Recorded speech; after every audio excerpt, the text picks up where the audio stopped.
The Dhamma that Lord Buddha revealed is beautiful in the beginning, is beautiful in the middle, and is beautiful in its end. It is complete. It is precise.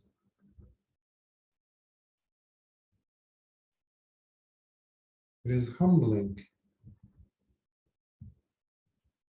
It is powerful. It is sharp. It is concise.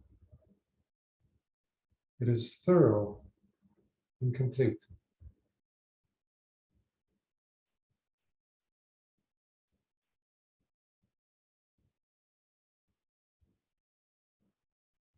We have to match it. We have to match it in its beauty.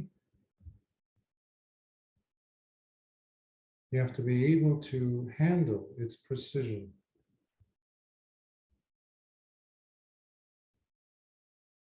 We have to earn it. We have to deserve it. We have to learn to appreciate its beauty.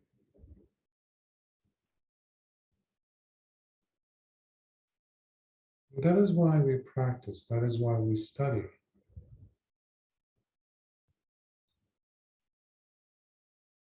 But we cannot be expected to gain any of those things if our approach is less than.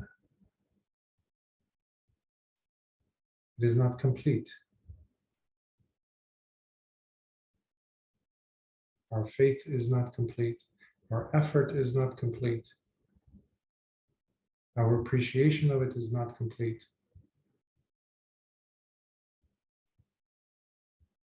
We just try to stumble our way, figure things out on our own as we put very little effort.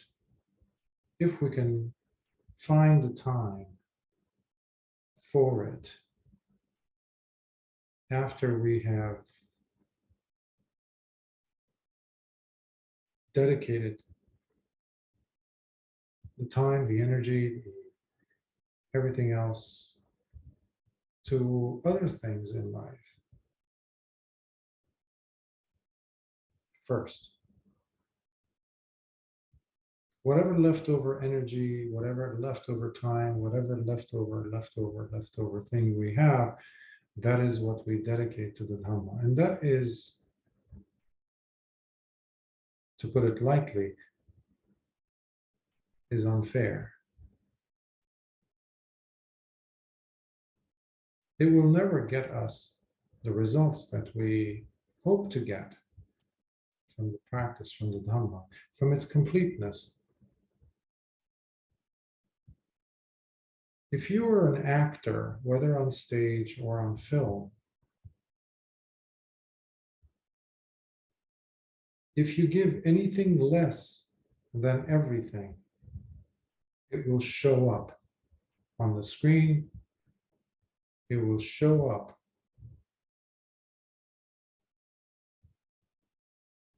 It will reveal itself to the audience. We will recognize if someone is faking it,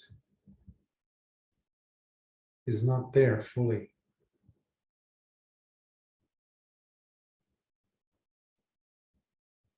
If you're a sculptor and you're doing it half-heartedly, chiseling away, hitting the chisel with a hammer in a half-hearted way, you're going to ruin that piece of marble.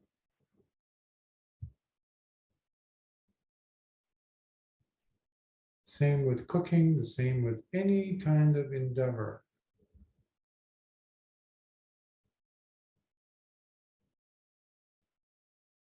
We recognize this. If we read about it, now we're hearing about this, we're not going to doubt the authenticity of such claims.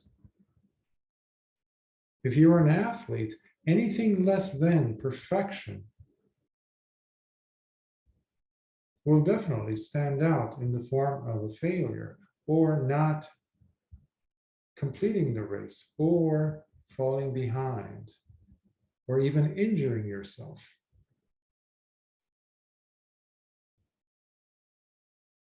Because you were not aware of where your body was, how it was positioned.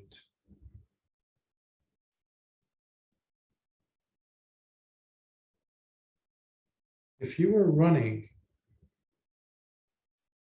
on a track, whether it's an Olympic track or any kind of track and field, and you're in your lane, and there's, let's say, 8 lanes, that lane becomes your everything. It is your domain. It is yours. And you have to be a master at it. You have to know everything about the terrain, everything about your muscles, your joints. When you call in, when you demand that your muscles, your leg muscles, your arms, your chest, your breathing, your heart rate, all these things really go to their maximum, pull back, push forward, accelerate in those few last moments. In order for your body to deliver, it needs to be precise. You need to have become master at it. And that is what the true meditator is becoming skilled at every single time they sit and meditate. Whether it is as simple as just not moving in your posture, maintaining control over that, or observing how the distractions come, how sannyas come, memories, mental associations come and want to distract you. Thoughts of yesterday, thoughts of earlier today, thoughts about tomorrow. Perhaps some exciting things are waiting for you around the corner. But all of which, to take some lessons from the runner or from the swimmer,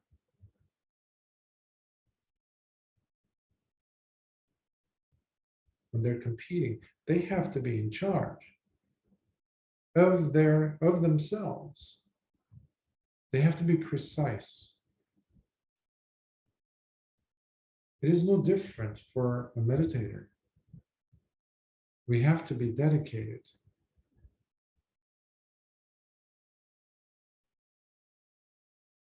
This is not fanaticism. This is not being blind. This is about dedication to something that is beautiful in its beginning, beautiful in its middle, and beautiful in its end. The Dhamma is rare. The Dhamma is rare. For us to come across the Dhamma is truly rare. Do we deserve it? Are we touching it? Are we getting close to it? Are we approaching it with the reverence that it deserves? And the reverence to be offered is not necessarily bowing down to it or worshiping it, but in the manner with which we live our lives. When you walk,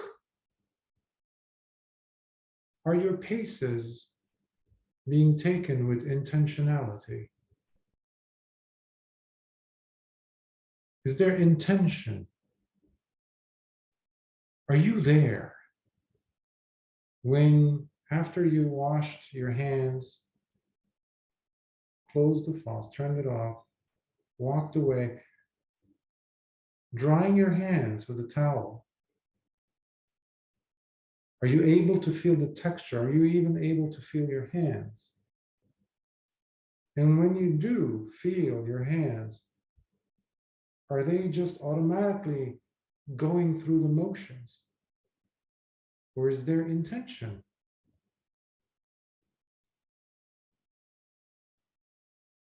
This is when we start to taste the beauty of the Dhamma. We start to touch the subtleties of the Dhamma. This is when everything becomes interesting all of a sudden. Walking to your desk, sitting down, getting up.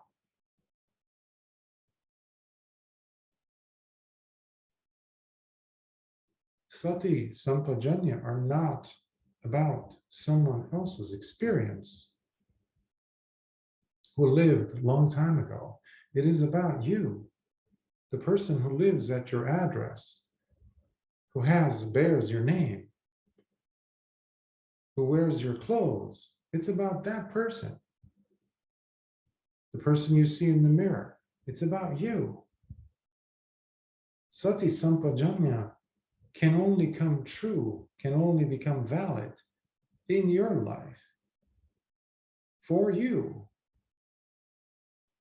Because ultimately you are the person who will taste the Dhamma as being beautiful in its beginning, beautiful in its middle, and beautiful in its end.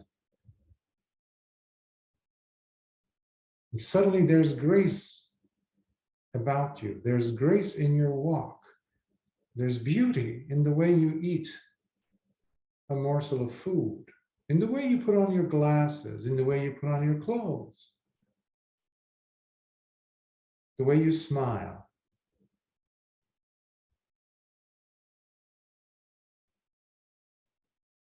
Everything becomes alive.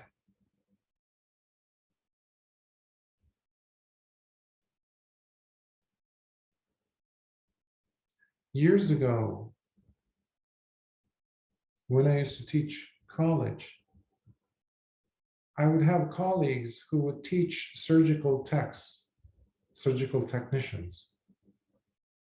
And every once in a while, during my break, I would go and look at their section of the college because it was adjoining, but I would go and just see how the instructor would be on top of these potential nurses and all these surgical techs, and how every single thing, they had to know exactly how many of something was on the tray of the operating table, how many gauzes, how many pieces of something, how many sutures, how many, I don't know, they have many technical terms.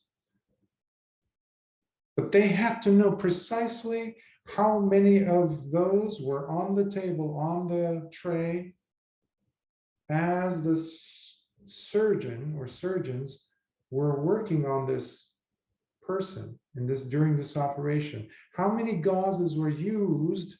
That's exactly how many gauzes that need to be out. Otherwise, that spells for catastrophe, because they have left something, and that does happen a lot of times, apparently. I didn't know. So you had several people watching on what was happening, how many were there of an item. And the person can actually get a failing grade and have to repeat the whole course because of this huge error on their part. Even something as, yes, it is mundane compared to the Dhamma, but it's very important, as you know, surgery, etc. People's lives are at stake here. But we understand, we appreciate, just like we understand in the case of the Olympic athlete, that they must be fully there. Sati has to be fully there. How come it's not the same level of dedication when it comes to our own practice? We cannot have a half-hearted approach to the Dhamma and somehow expect to gain results. Starting with sila, something that in the world is becoming less and less popular. Morality is such a passé term. You have to really be watchful who's around you. Do you want to say it out loud and risk something? Morality, ethics, virtue, in a world that anything goes, anything is acceptable. How in the world is samadhi going to happen? Sila is at the core. You remove that, the whole Dhamma is no more. The whole thing collapses. Similarly with samadhi, with the mental practice, they are joined together. They work only together.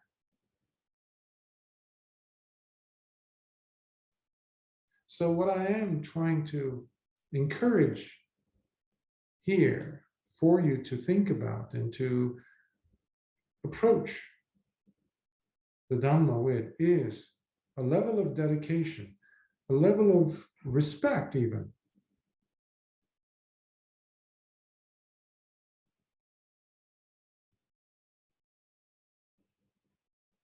I remember when we were children in Lebanon and during the war, 17-year war, there would be many nights where we would have shortage of drinking water. Sometimes we would go hungry to sleep, so we wouldn't have food in our bellies. But there would be some that would be left, let's say a little bit of water or something, but you knew not to spill it. You knew that loaf of bread, however much of the bread was left, you knew you couldn't mess around with that. You knew that that was it. Scarcity. Life is scarce. When you think of it carefully, you know that life is not indefinite. The life that we have, the air we have in our lungs,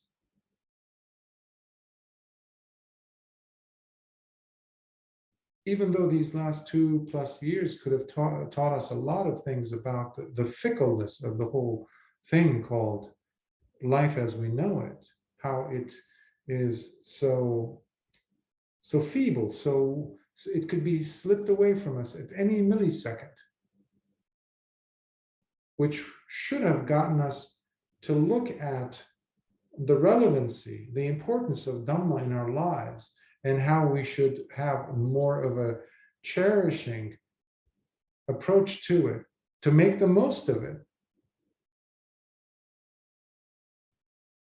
We still are faltering, we still are falling behind in showing appreciation to this other rare thing that is called our life, the lives we have.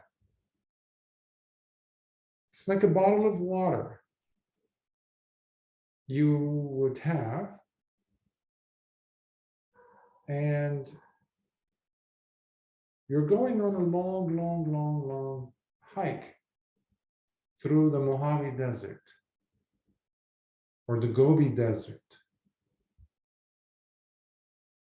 Well, you know that every single droplet in that bottle is more precious than diamonds.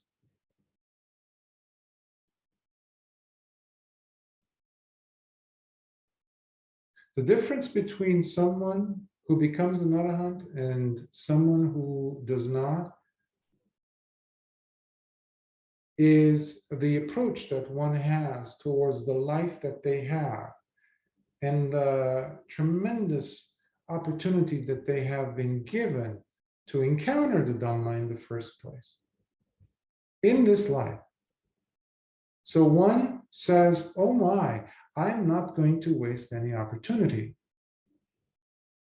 Whatever time I have, I'm going to make it so densely packed with 100% genuine effort, dedication. During that time, if it's a retreat, fine. During that retreat, no distractions. If it is during an hour in the day, no distractions, no intrusions. If it is 5 minutes that you're spending reading some sutta or listening to some sutta, no distractions, no half-hearted approach. Meanwhile, the other person might dedicate their whole so-called dedication, their whole entire life. They might even be in robes as bhikkhus. Go through the whole, all the motions and do the whole rites and ritual thing, and they would be as close to the Dhamma as the spoon is to the soup, as Lord Buddha says. Never to taste it, ever. Why though? Because they never truly valued what they were surrounded by. They never appreciated that bottle of water. There's no cherishing. So the cherishing comes from how we approach, even, for example, the application of the 5 spiritual faculties. I'm just picking one group from the 37 aids to awakening, Bodhipakkhya. So the 5 happen to be Saddha, which is faith, confidence, some say. The other one is Vidya. The other one is Sati. The other one is Samadhi. And the last one is Panya.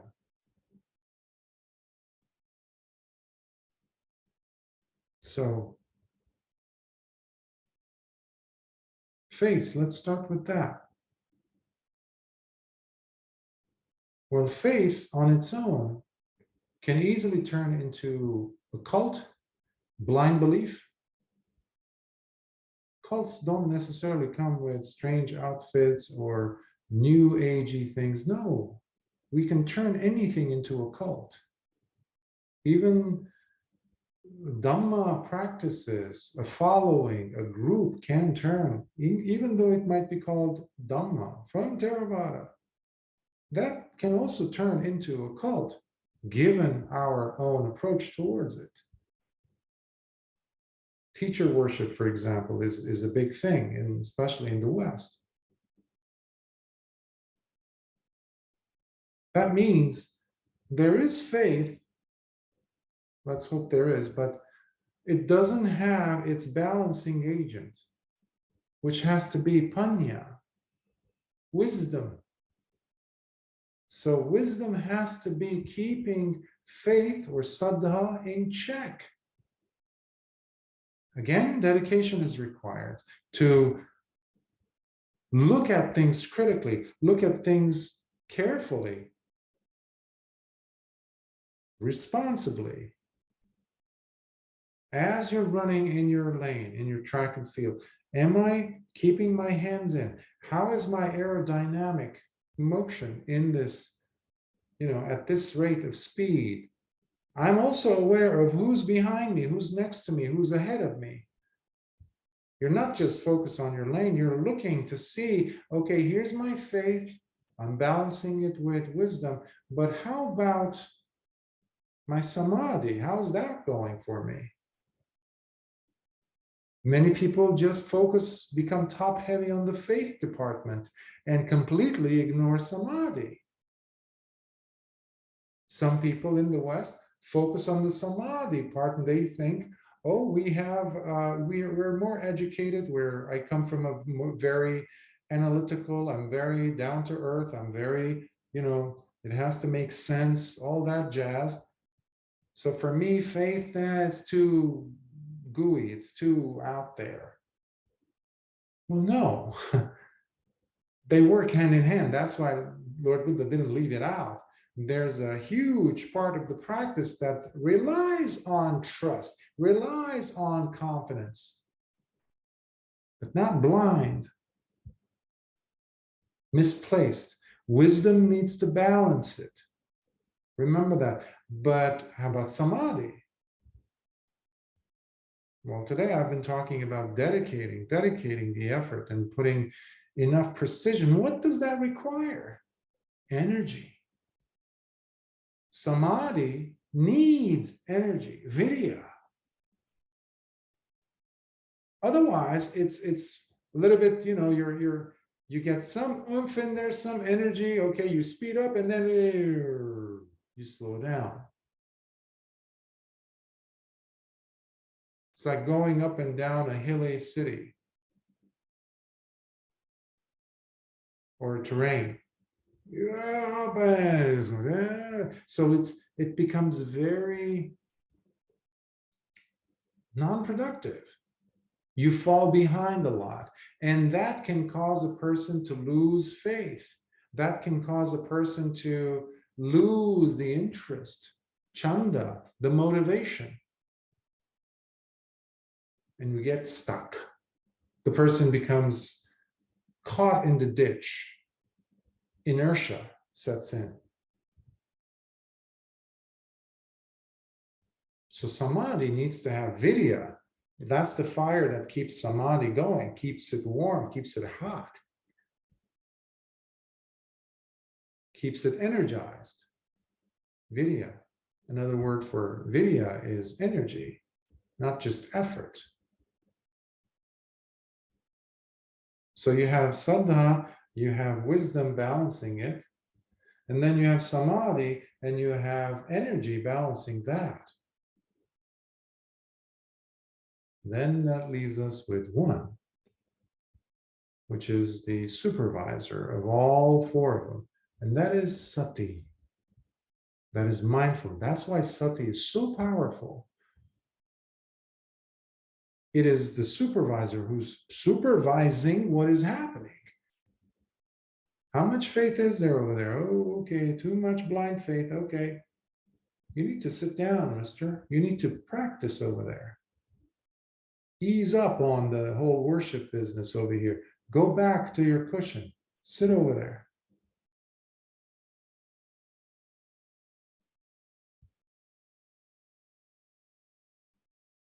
The practice has to be going steady.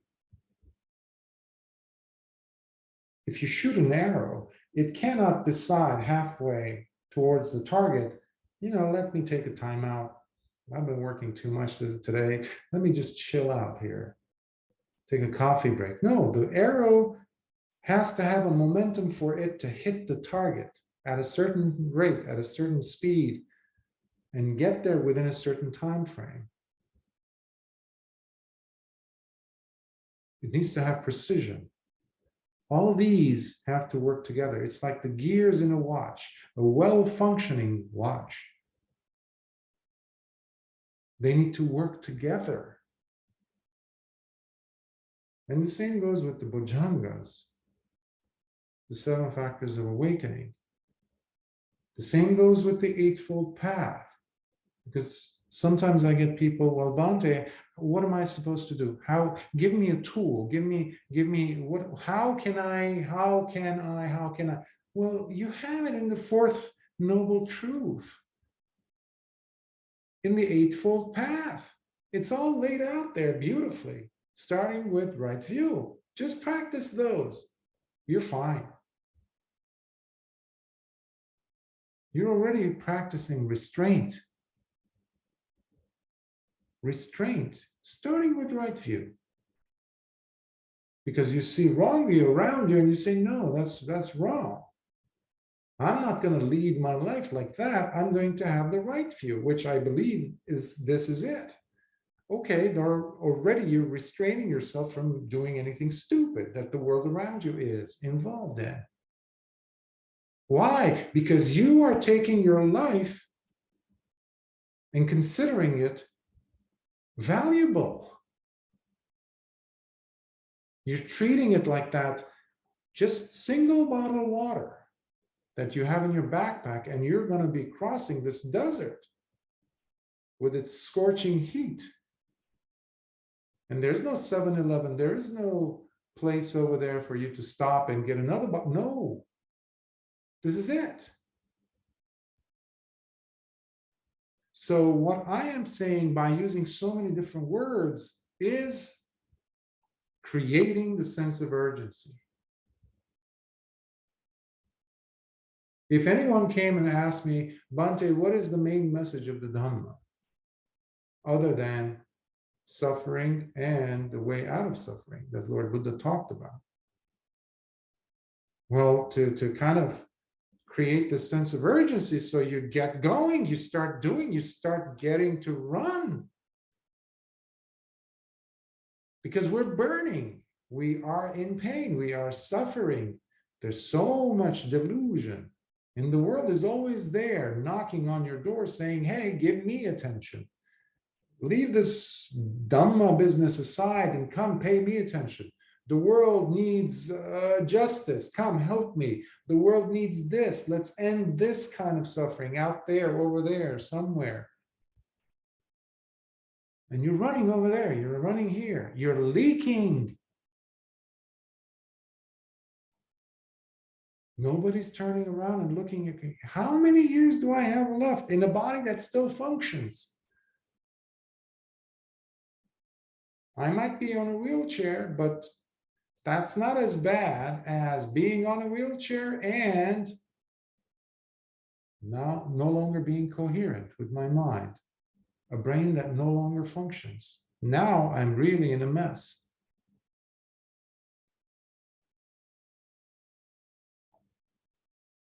So let's not turn this life into a wasted opportunity. Sometimes people ask, wow, after they've carefully studied the Dhamma, or at least it's his history, and looked carefully at the life of Lord Buddha and how much dedication he has. In every single sutta you see this, how involved he is for the welfare of the listener. He would go, in some cases, hundreds of miles walking to get to that one single student whom he knows is ready. Why would anyone do that? Because they have seen the beauty of the Dhamma in its beginning, beauty in its middle, and beauty in its end. And they also see that sometimes it's just a little bit of dust, layer of dust that needs to be washed off the eyes of this other person. That can make a teacher go out of their way to create the opportunities, the circumstances, the conditions, so that other people can also taste that. But ultimately, it is the person's job, it is the person's own task, it's their own feat. The Buddha was never going to be carrying somebody and run to the finish line, That's not his job. So we need to muster up the courage to do that. So this Dhamma requires courage. Earlier today, I gave a talk, and someone was asking me about, some question about the body, etc. And I found myself again trickling down towards sati and how important it is. And the image that came to me was, imagine there's a marauding army, some mercenaries, some murderers, some people who are coming to harass, kill, harm you, actually your loved ones, those you hold so dear. And they're right behind you, your loved ones, they're right behind you, and you're standing guard, facing them. They're approaching, they're getting closer and closer. Would you just let them walk all over and just go and start doing their horrific acts, hurting, harming, killing your loved ones? Or you stand guard and you say, over my dead body, can you hold your ground? Can you stand up, face them, and say, no way, I'm going to try to stop you? That courage is what sati represents for a successful meditator. That is success as far as meditation is concerned. You are indomitable. You are you're a warrior. You're protecting. And that starts with you looking at your sila with courage, looking at your samadhi with courage,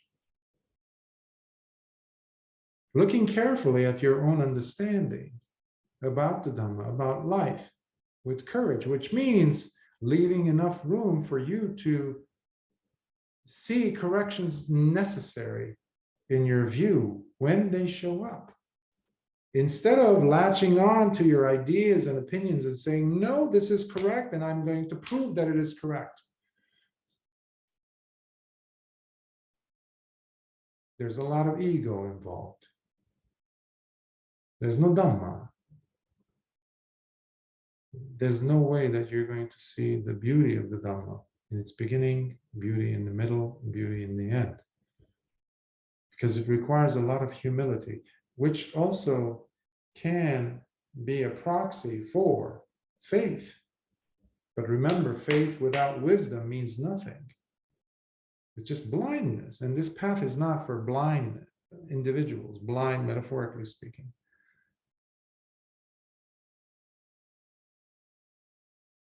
So being precise is absolutely necessary.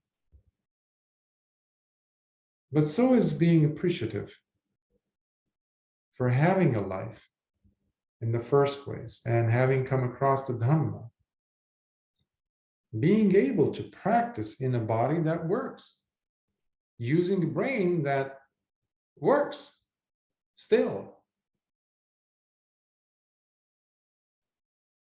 That's not enough. Dedicating whatever time you have allotted for the Dhamma, for the practice, and then spread it out. Let it seep into the rest of your life. Move with intentionality. When you're reaching over to grab your pen to write something, is there intention? Are you touching the pen? Can you feel its temperature? Is it cold? Is it warm?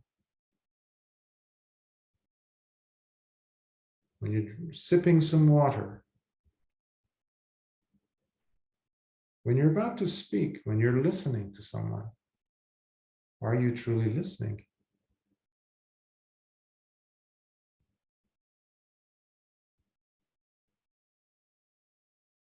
So, moving with intention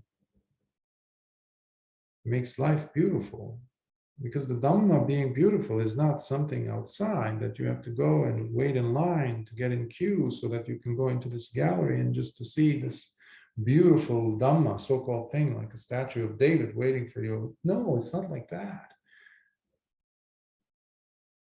You discover it every time you are present, as you're holding on to that, touching that pen to write something, as you're writing it, watching those letters come alive on a piece of paper.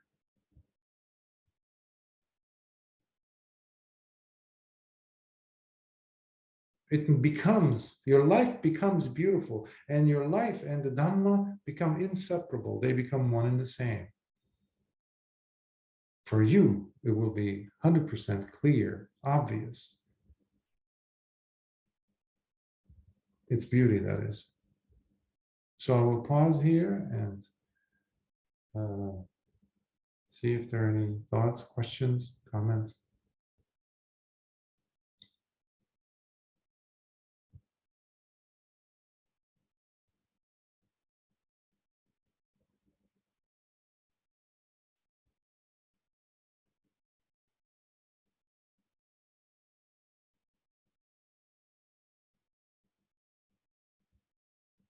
Silence is also a good thing.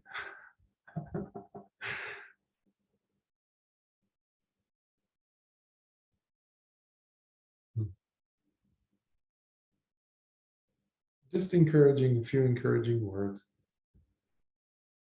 Your life is already beautiful, actually. You just have to look. There's so much going on. But Mara comes in and convinces you that it's boring.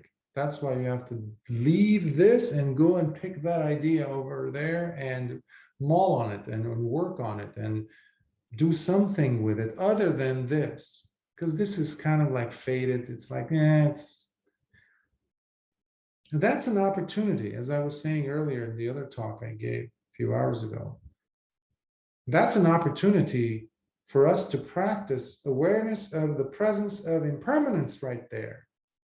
Whenever you are not experiencing any bombastic, some outlandishly extreme emotion, meaning either high or a low, meaning I really love this, I'm delighted about this, or I just hate that. Those are the two extremes. Majority of emotions that we go through, however, most of us will be in the spectrum in between those two. Hence the gray area, hence the boring area, where we become naturally indifferent towards. We don't feel like there's any spice there. That's it's blasé. It's like, Meanwhile, those are the snippets of time, of experiences, of circumstances that are gold mines, each of them. Gold mines because they can turn, if we use them correctly, as opportunities for us to look at the presence of impermanence. They're just like nudging us. It's like, hey, this is, can you see impermanence here? Because it wasn't always like this, because I was on the one extreme or the other. Other things were happening. It wasn't like this boring all the time. But it requires eyes to see this. It requires wisdom to be carefully observant of this. And that's another reason why we go swaying left and right, one extreme to the next. And that's what life becomes. A combination of a quest, a losing battle to try to somehow manage to run away from this one extreme and try to latch on like a monkey to this other branch, thinking that that's going to be it, permanency. We seek permanency. There's a few perversions which keeps beings in samsara, in ignorance. In fact, there's 4 perversions in the suttas we come across. A person who looks for the permanent in what is impermanent. You look at a person, they're putting on a makeup, dyeing their hair. They hit a certain age, they go and buy a red convertible.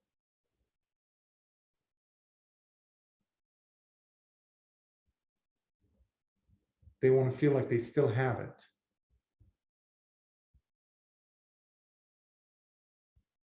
They make promises to each other or to themselves. A desperate need to locate, to find, to kind of concretize this thing called permanence in a thing that is in fact impermanent. All conditioned things are impermanent. So that's the first perversion. The second one is to look for the pleasurable in the painful.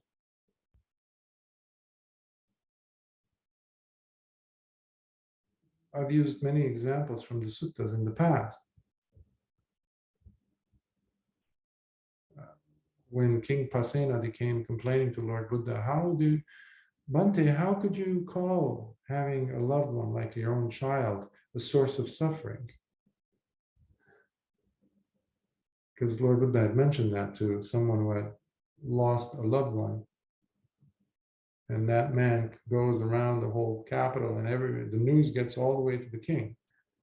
And the king comes to Lord Buddha and says, Bhante, did you say that one's own children, each of them, are a separate source of suffering for oneself? And he says, he asks the question. Lord Buddha asks him, he answers him with a question. He says, do you have any children, king? And he says, of course.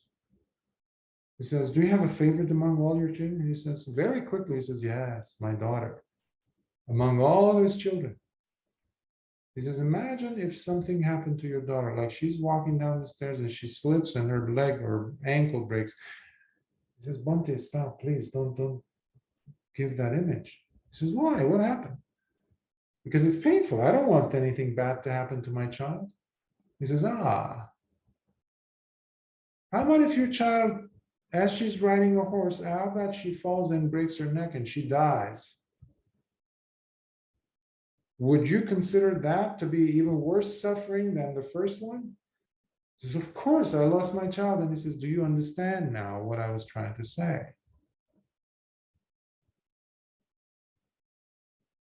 People want to come together, have relationships, have this, have that.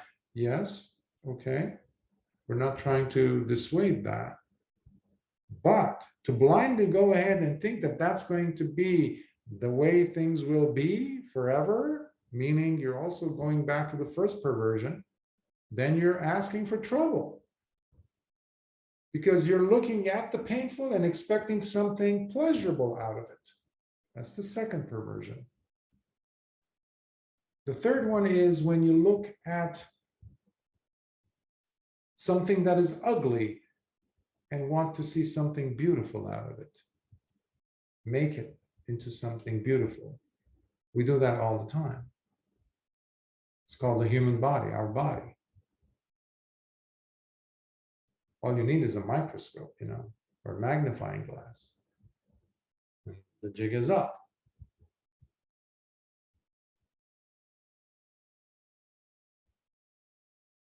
Get a swab of your saliva and put it on a petri dish, cover it up, put it aside for a few days. Then look at it.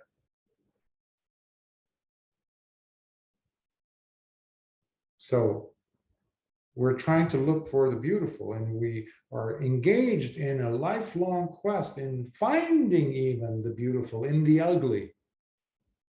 And the world around us is very supportive of that, because you are talking about a multi-trillion-dollar business that's going on this, just this endeavor to make us believe that we are becoming successful, which puts plastic surgeons out of business, And then you have the fourth perversion, which is looking for substantiality in non-substantiality, meaning you're looking for this selfhood, this self-identification in something. The whole setup is lacking a self. It's just conditionality upon conditionality. Well, you're not going to be able to write a drama scene out of that. I mean, it takes the whole, fun out of it. But that's the fact.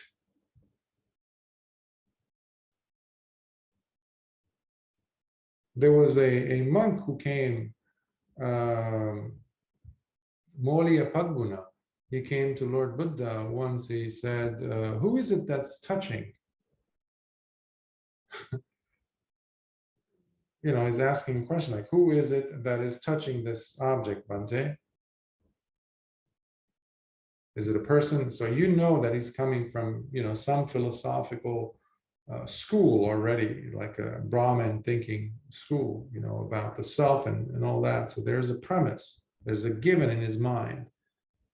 And Lord Buddha said, you're asking the wrong question. That's not an appropriate question to ask. And Lord Buddha explains as to why. And he gets into Paticcasamuppada. Because of this, that is conditioned. So that is conditioned by this, by the, excuse me, by the absence of this condition, that doesn't happen. So let's pick up the touching part. Who's touching? It's not a who. What is bringing about this touching process to take place in the first place? There's a whole bunch of conditions. At the very, very basic level, as far as the Paticcasamuppada is concerned, we have the Salayatana, we have the 6 sense bases,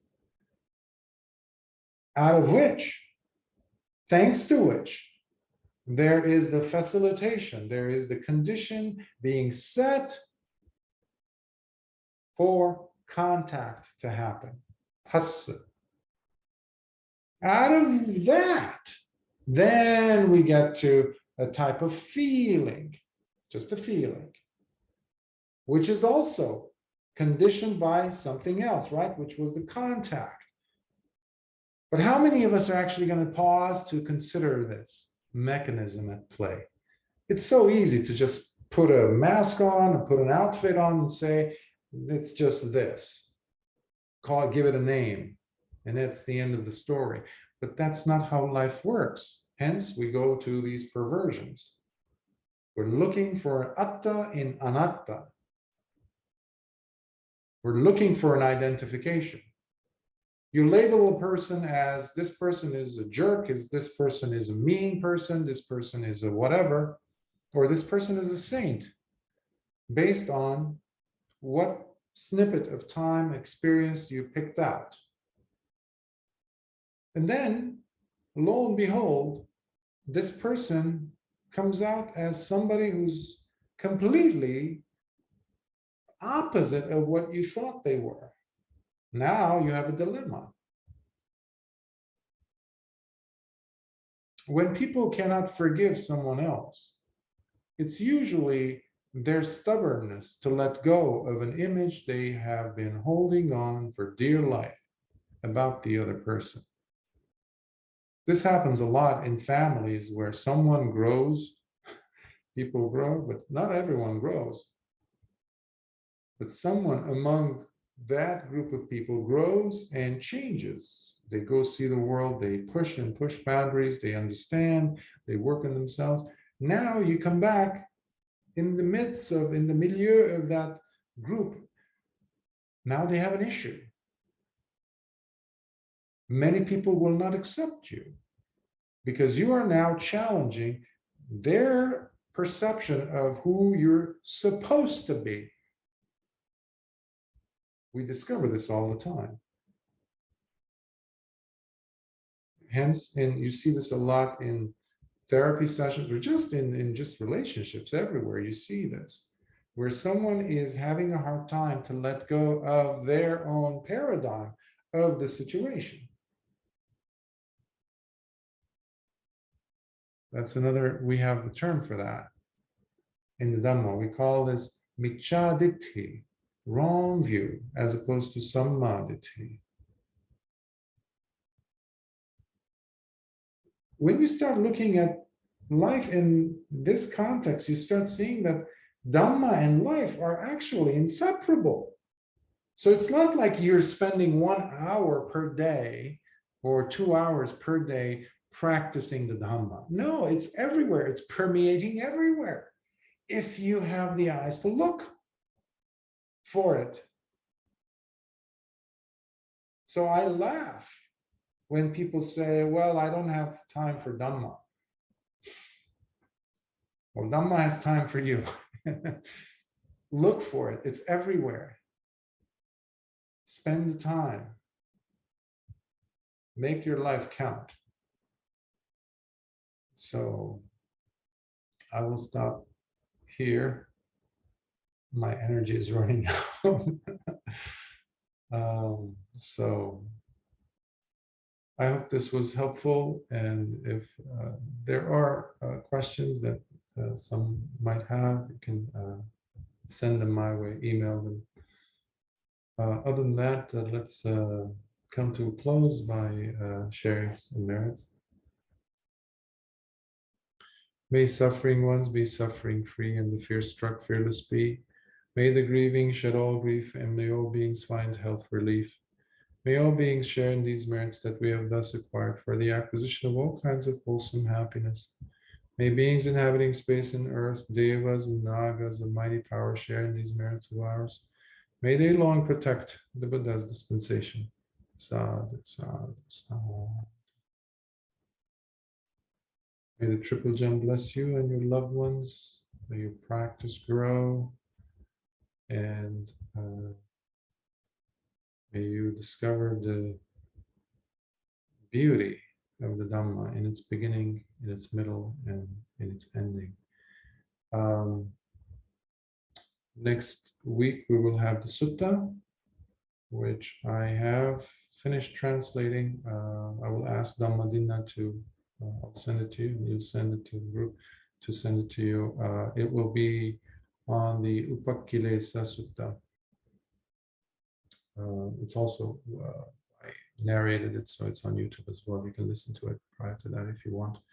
So other than that, may you be well and safe. Till next time. Okay.